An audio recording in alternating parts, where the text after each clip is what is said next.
السلام علیکم، welcome to Shah group educational channel. This is Zakaria Sheikh. امید کرتا ہوں میرے بچوں آپ سب خیر و عافیت سے ہوں گے. جیسے کہ آپ سب کے علم ہے کہ ہم کلاس 9 کی اسلامیات پڑھنے جا رہے ہیں، اور بیٹا آج کا ہمارا ٹاپک ہے حدیث نمبر 23، 24 اور 25.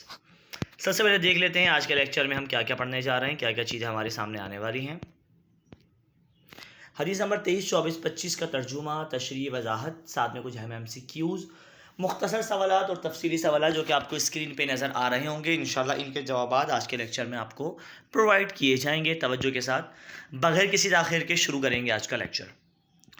حدیث آپ کے سامنے اسکرین پہ موجود ہے. ترجمہ: اللہ کی قسم، واللہ لا یؤمن واللہ لا یؤمن واللہ لا یؤمن. من قیل ومن یا رسول اللہ قال الذی لا یأمن جارہ بوائقہ. صحیح بخاری کی حدیث ہے یہ. اللہ کی قسم وہ مومن نہیں، اللہ کی قسم وہ مومن نہیں، اور اللہ کی قسم وہ مومن نہیں. پوچھا گیا کون یا رسول اللہ؟ آپ نے فرمایا وہ شخص جس کے شر سے اس کا پڑوسی محفوظ نہیں. تشریح: اس حدیث مبارکہ میں پڑوسیوں کے حقوق ادا کرنے کی تلقین کے ساتھ ساتھ اس شخص کو دائرہ اسلام سے نکال دیا گیا جو اپنے پڑوسی کو تکلیف پہنچائے. اہل ایمان کے لیے لازم ہے کہ پڑوسیوں کے ساتھ ان کا برتاؤ دوستانہ اور شریفانہ رہے. ان کی طرف سے پڑوسی مطمئن اور بے خوف ہو کر رہے. اگر کسی مسلمان سے اس کا پڑوسی بے خوف اور مطمئن نہیں تو نبی کریم کا ارشاد مبارک ہے لا يدخل الجنہ. ترجمہ ہے کہ جنت میں اس شخص کا داخلہ ممنوع ہے جس کی شرارتوں اور تکلیفوں سے اس کا پڑوسی محفوظ نہیں. اس حدیث مبارکہ میں پڑوسیوں کے حقوق ادا کرنے کے ساتھ ساتھ پڑوسیوں کو تکلیف پہنچانے کی ممانعت ہے. پڑوسی 3 طرح کے ہوتے ہیں بیٹا. ایک وہ پڑوسی جو رشتہ دار ہوں، دوسرے وہ پڑوسی جو صرف پڑوسی ہوں، تیسرے وہ پڑوسی جو عارضی طور پر کچھ دیر کے لیے ٹھہرا ہو، مثلا سفر میں یا مجلس میں. قرآن میں پڑوسی سے حسن سلوک کا حکم دیا گیا. اس کی 3 قسمیں بیان کی گئی جو کہ اب یہ میں نے آپ کے سامنے کری. اسلام نے بڑے خوبصورت پیرائے میں پڑوس میں بسنے والے انسانوں کو متنبہ یعنی خبردار کیا کہ گھر کی دیوار کو اتنا بلند کرنا جو ہمسائے کی ہوا کو روکنے کا سبب بن جائے اور گھر میں پکنے والی مرغوب چیز کی مہک بھی نہ جانے پائے، کہ اس وجہ سے ناسمجھ بچوں کے دلوں میں اس کی طمع اور لالچ پیدا ہوگی جو ان کے لیے باعث تکلیف ہے، یا پھر ان کے گھر بھی پہنچانے کا اہتمام کیا جائے.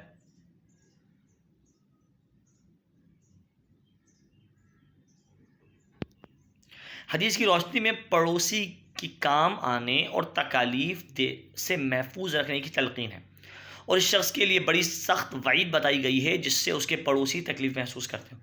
لہٰذا ہمیں اللہ اور اس کے رسول کو راضی رکھنے کے لیے ضروری ہے کہ پڑوسیوں کے ساتھ شریفانہ اور دوستانہ برتاؤ رکھیں. جیسے ابھی ایک حدیث ابھی گزری ہے، مفہوم دے رہا ہوں میں آپ کو، کہ اگر آپ کے گھر میں مرغوب مرغن چیزیں بنتی ہیں، گوشت، اس طرح کی بہت بہترین جس کو آپ اچھی غذا سمجھتے ہیں، ہر ایک کی اپنی ایک فیوریٹ ڈش ہوتی ہے، میری الگ آپ کی الگ ہو سکتی ہے. ہم جس کو اپنے لیے بہتر سمجھتے ہیں ہم نے گھر میں وہ پکوائی وہ پکائی، اور پڑوسی کے بچے پڑوسی بھوکیں، ایک بڑی جنرل بات ہے، یہ ہوتا ہے معاشرے میں. ہمارے کھانے کی خوشبو ان کے بچوں تک گئی اور انہیں وہ خوشبو سے ان بچوں کو تکلیف ہوئی، بھوک ان کی اور بڑھ گئی، تو قیامت کے دن میں جواب دہ ہوں کہ میں نے اپنی حرکت سے تکلیف دی. یا تو آپ ایسا انتظام کرو کہ وہ خوشبو بھی ان تک نہ جائے کہ تکلیف کا سبب بنے، یا تو آپ ان کو وہ کھانا پہنچاؤ. شریعت میں اتنی باریکی ہے پڑوسیوں کو لے کر کہ جس کی کوئی حد نہیں ہے. تو بیٹا تکلیف دینا یہ ہمارے معاشرے میں بڑی غلط کانسیپٹ ہے کہ ہم سمجھتے ہیں کہ یہ بہت ہم کول لگیں گے ہم یہ حرکت کر کر، اور ہم بہت اچھے طریقے سے نا آگے. یہ بہت غلط ہے. ہمارے یہاں پڑوسیوں کے متعلق وہ حقوق نہیں دیے جا رہے جو وہ ڈیزرو کرتے ہیں. اسلام اتنا خوبصورت مذہب ہے بیٹا، اسلام کے پاس اتنے گولڈن پرنسپلز ہیں کہ اسلام کہتا ہے کہ اگر آپ کا نیبر، آپ کا پڑوسی نان مسلم ہے، غیر مسلم ہے، اور وہ تکلیف میں تو آپ کا فرض بنتا ہے کہ آپ اس کی مدد کریں. ہاں یہ کہ شریعت کے خلاف نہ جا رہا ہو، ٹھیک ہے، یہ حکم ہے. لہٰذا پڑوسیوں کے متعلق بڑی سخت وعید آئی ہے. ہر حال میں پڑوسی سے سلوک کرنا چاہیے، خواہ وہ آپ کے ہم مذہب ہوں یا غیر مذہب، نظریہ فگر ایک ہو یا الگ. یہاں تک کہ حدیث مبارکہ میں اس شخص کو دین اسلام سے خارج کر دیا گیا جو پڑوسی کو تکلیف پہنچاتا ہے. آئیے کچھ اہم MCQs دیکھ لیتے ہیں. اس حدیث نمبر 23 کے ترجمہ تشریح ہو چکی ہے. حدیث کے مطابق پڑوسی کو تکلیف دینے والا نہیں ہوتا. کون نہیں ہوتا؟ انسان، غیر مومن یا منافق. اس کا صحیح جواب ہے مومن. جو تکلیف دے گا وہ مومن نہیں ہے. اگلا اسٹیٹمنٹ، حدیث کے مطابق وہ شخص مومن نہیں جس کے شر سے محفوظ نہ ہو. اس کا صحیح جواب ہے پڑوسی. مختصر سوالات کا مرحلہ شروع کرنے جا رہا ہوں. پڑوسیوں کے حقوق کے حوالے سے حدیث کا ترجمہ تحریر کریے. پڑوسیوں کے حقوق کے بارے میں حدیث کا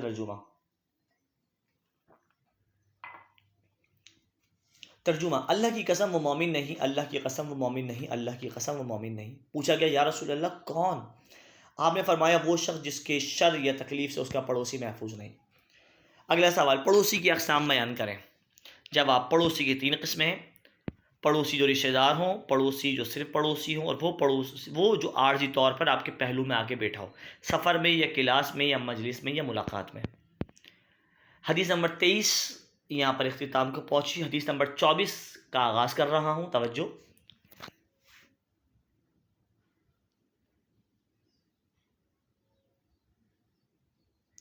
من كان يؤمن بالله واليوم الآخر فليكرم ضيفه ومن كان يؤمن بالله واليوم الآخر فليصل رحمه ومن كان يؤمن بالله واليوم الآخر فليقل خيرا أو ليصمت. جو شخص اللہ اور روز قیامت پر یقین رکھتا ہے اسے چاہیے کہ اپنے مہمان کو عزت دے. جو شخص اللہ اور روز قیامت پر یقین رکھتا ہے اس کو چاہیے کہ رشتہ داروں سے صلہ رحمی کرے، اور جو اللہ اور روز قیامت پر ایمان رکھتا ہے اس کو چاہیے کہ اچھی بات کہے یا خاموشی اختیار کرے. تشریح: اس حدیث مبارکہ میں 3 اہم حقوق العباد کی ترغیب دی جا رہی ہے. ان 3 حقوق العباد میں مہمانوں کی عزت کرنا، صلہ رحمی کرنا، اچھی بات کہنا، خاموش رہنا شامل ہے. مہمان کی عزت: مہمان کے آنے پر اس کا استقبال کرنا، اسے خوش آمدید کہنا، اس کے خاطر مدارت کرنے کا رواج مہمان کا احترام کہلاتا ہے، جو اسلامی تعلیمات کا خاصہ ہے، اسلام کی اسپیشلٹی ہے. نبی کریم کا ارشاد گرامی ہے، جو شخص اللہ جل شانہ پر اور آخرت کے دن پر ایمان رکھتا ہے اس کے لیے ضروری ہے کہ وہ مہمان کی عزت کرے. صلہ رحمی کرنا: اپنے رشتہ داروں اور قرابت داروں کے دکھ درد میں شریک ہونا، ان کے کام آنا صلہ رحمی ہے. حدیث مبارکہ ہے کہ جو شخص چاہتا ہے کہ اس کا رزق بڑھا دیا جائے اور عمر لمبی ہو جائے وہ رشتہ داروں سے صلہ رحمی کرے. اچھی بات کہنا یا خاموش رہنا: زبان کی حفاظت انسان کو ذلیل اور رسوا ہونے سے بچاتی ہے، اور اسلام میں راز گوئی یعنی سچ بولنا، خوش مزاجی، خوش اخلاقی کو بنیادی اہمیت بھی حاصل ہے. زبان انسان کو معاشرے میں پسندیدہ بناتی ہے. اگر اچھی بات نہ کہیں جائے تو پھر بری بات کہنے سے خاموش رہنا چاہیے. دیکھو بیٹا، اس حدیث مبارکہ میں مفہوم سمجھا دیتا ہوں میں آپ کو. اس حدیث مبارکہ میں کچھ باتوں سے منع کیا گیا ہے. نمبر 1، اگر آپ کا مہمان آپ کے گھر پہ آتا ہے تو سب سے پہلی چیز آپ نے جو کرنی ہے وہ اس کا اکرام. حکم اس بات کا کہ مہمان کی عزت کرو. دوسرا جو حکم ہے وہ ہے کہ اپنے رشتہ داروں کے ساتھ صلہ رحمی کرو. اور تیسرا جو حکم ہے وہ یہ ہے کہ اچھی بات کہو یا خاموش رہو.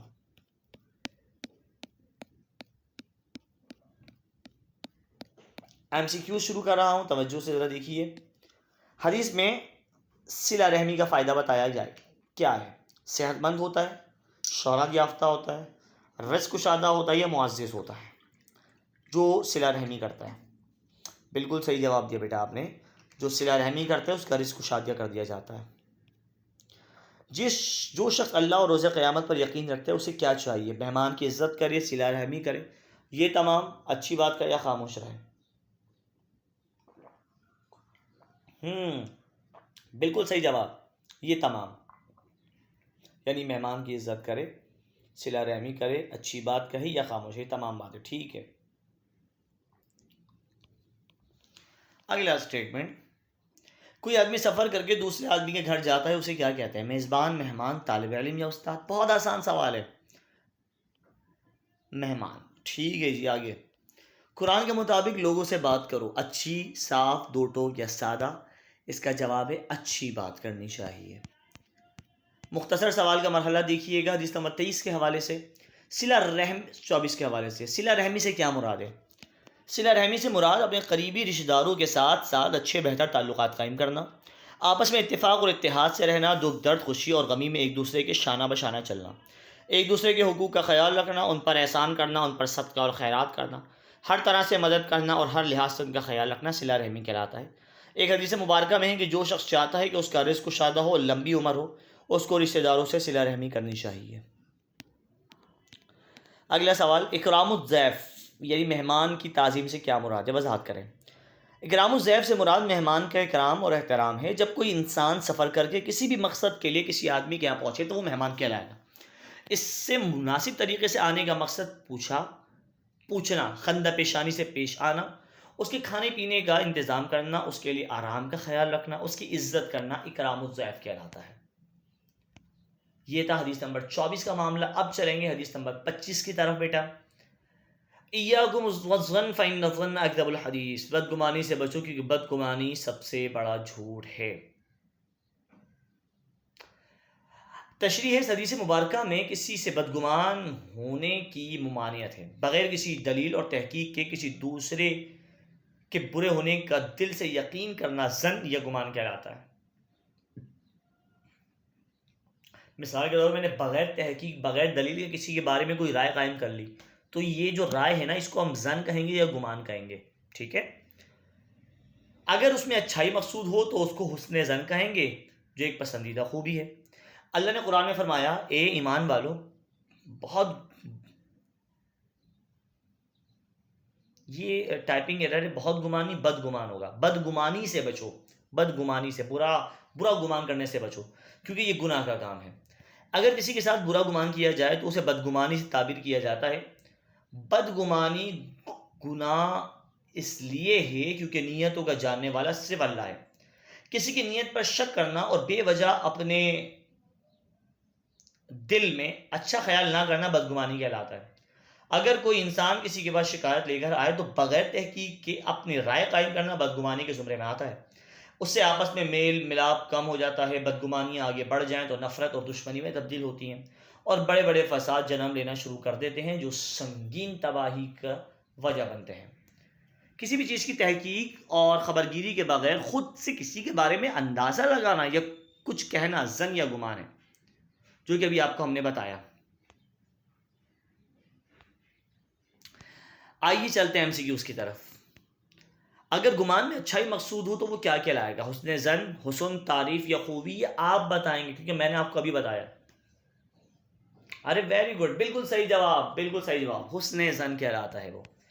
اگلا اسٹیٹمنٹ، اگر کسی سے برا گمان کیا جائے تو کیا ہوگا بیٹا؟ وہ بدگمانی، برائی، چالاکی یا شیطانی؟ کون دے گا اس کا جواب؟ شاباش، بالکل صحیح جواب دیا آپ نے، اس کو ہم کہتے ہیں بدگمانی۔ آگے دیکھیے گا سوال نمبر 1، ظن یعنی گمان پر نوٹ لکھیں۔ ظن یا گمان، توجہ چاہیے مجھے آپ کی۔ ظن اصلاً عربی زبان کا لفظ ہے جس کا معنی ہے یقین اور شک کے درمیان کی حالت، یعنی گمان، خیال، اندازہ۔ جب کسی کے بارے میں حسن ظن، اچھا گمان رکھا جائے تو اس سے مراد اچھا اور نیک خیال ہے۔ یہ ایک پسندیدہ خوبی ہے اور اسلامی تعلیمات میں اچھا سوچنے، دل کو صاف رکھنے پر زور بھی دیا جاتا ہے۔ اسلام ایک ایسا معاشرہ ہے جس میں بدگمانی، کینہ، بغض، عداوت، حسد نہ ہو۔ اسلام امن اور سلامتی، احترام انسانیت کا درس دیتا ہے، اس لیے وہ ہر اس دروازے کو بند کرنا چاہتا ہے جس سے امن اور سکون غارت ہونے کا خدشہ ہو۔ دین فطرت ان تمام رویوں کی پرزور مذمت کرتا ہے، اور جو نفرت، فتنہ اور فساد کی راہ ہموار کرتے ہیں۔ ان تمام منفی رویوں پر غور کیا جائے تو ان کے نشان بدگمانی کے گھر کی طرف جاتے ہیں۔ یعنی اسلام اتنا خوبصورت مذہب ہے کہ جو آپ کو بدگمان ہونے سے روکتا ہے۔ اسلام کہتا ہے آپ اچھا سوچو۔ اگر آپ کسی کے بارے میں کچھ نہیں جانتے، آپ کو مکمل تحقیق نہیں، تو ذہن میں اچھا گمان کرو کہ یہ اچھا انسان ہوگا، کیونکہ حسن ظن کا حکم ہے۔ حسن ظن آپ کو ہمیشہ پازیٹیو لے کے جائے گا، آپ خود بڑے پازیٹیو رہیں گے۔ لیکن اگر کسی کے بارے میں برا سوچیں گے تو اس سے ہوگا کیا؟ دلوں میں نفرتیں جنم لیں گی، وہ نفرتیں کرتے کرتے معاشرے میں امن اور سکون تباہ کر دیں گی، اور معاشرہ خوشحال نہیں رہ پائے گا، اور ایک خوشحال معاشرہ ہی کامیاب معاشرہ بنتا ہے۔ آگے قرآن مجید نے بدگمانی کے مرض کے قوموں کی تباہی کا ایک بنیادی سبب قرار دیا۔ فرمانے رب العالمین ہے، تم نے ایک دوسرے کے بارے میں برا گمان رکھا اور تم برباد ہونے والی قوم تھے۔ قرآن نے بڑے واضح انداز میں اپنے دامن اخلاق کو اس سے پاک رکھنے کی تاکید فرمائی۔ سورہ حجرات میں اللہ فرماتا ہے، ایمان والو بدگمانیوں سے بچو کیونکہ یہ گناہ کا کام ہے۔ چنانچہ کسی انسان کے بارے میں تمہارے پاس کتنی شکایتیں پہنچتی ہوں، لیکن جب تک اس کی تحقیق نہ ہو اس کی طرف سے بدگمانی نہیں کرنی چاہیے، کیونکہ بدگمانی آہستہ آہستہ نفرت اور دشمنی میں تبدیل ہو جاتی ہے۔ یہ تھا بیٹا آج کا لیکچر آیات کے متعلق، جو کہ ترجمہ، تشریح، MCQs، تینوں آیات کے مختصر تفصیلی سوالات کے جوابات آپ کو دیے گئے. امید کرتا ہوں آپ کو تمام باتیں بآسانی سمجھ آ چکی ہوں گی. یہ وہ احکامات ہیں جو ہمارے معاشرے کو بہتر بنانے میں اپنا کردار ادا کریں گے اگر ہم عمل کریں گے تو. اسی کے ساتھ آج کا لیکچر اختتام کو پہنچا. سر زکریا کو اجازت دیجیے. ملیں گے اگلی کلاس میں. اپنا بہت سارا خیال رکھیے گا. السلام علیکم ورحمۃ اللہ.